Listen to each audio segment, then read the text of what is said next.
بسم اللہ الرحمن الرحیم۔ السلام علیکم ورحمۃ اللہ وبرکاتہ۔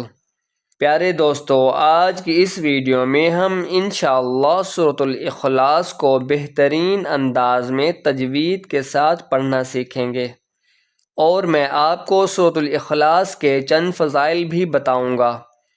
اگر کوئی شخص سورۃ الاخلاص کو 3 مرتبہ پڑھے گا، اسے پورا قرآن مجید پڑھنے کا ثواب ملے گا، اور حضرت محمد صلی اللہ علیہ وسلم نے فرمایا، اگر کوئی اس سورت کو 10 بار پڑھے گا، اس کے لیے جنت میں محل بنا دیا جائے گا۔ ایک اور حدیث میں آتا ہے کہ اس سورت کو پڑھ کر جو دعا کی جائے وہ دعا قبول ہوتی ہے۔ سبحان اللہ۔ اس لیے پیارے دوستو، ہمیں چاہیے کہ ہم اس سورت کو روزانہ پڑھیں تاکہ ہماری پریشانیاں دور ہوں اور ہمارے دعا بھی قبول ہو۔ چلیے سورۃ الاخلاص سیکھنا شروع کرتے ہیں۔ اعوذ باللہ من الشیطان الرجیم۔ بسم اللہ الرحمن الرحیم۔ قل هو اللہ احد۔ قل هو اللہ احد۔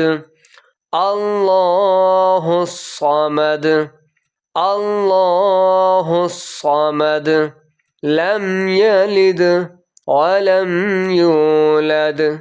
لم یلد ولم یولد ولم یکن لہ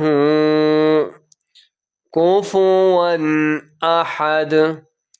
اب یہاں پر آپ دیکھیں، ولم یکن لاہ ہم نے نہیں پڑھنا۔ اکثر لوگ کیا کرتے ہیں، لام کو لمبا کر لیتے ہیں، لیکن لام کو ہم نے لمبا نہیں کرنا، ٹھیک ہے؟ ہم نے پڑھنا ہے وَلَمْ يَكُنْ لَهُ كُفُوًا أَحَدٌ۔ وَلَمْ يَكُنْ لَهُ كُفُوًا أَحَدٌ۔ بسم اللہ الرحمن الرحیم۔ قل هو اللہ احد۔ اللہ الصمد۔ لم یلد ولم یولد ولم یکن لہ کفوا احد۔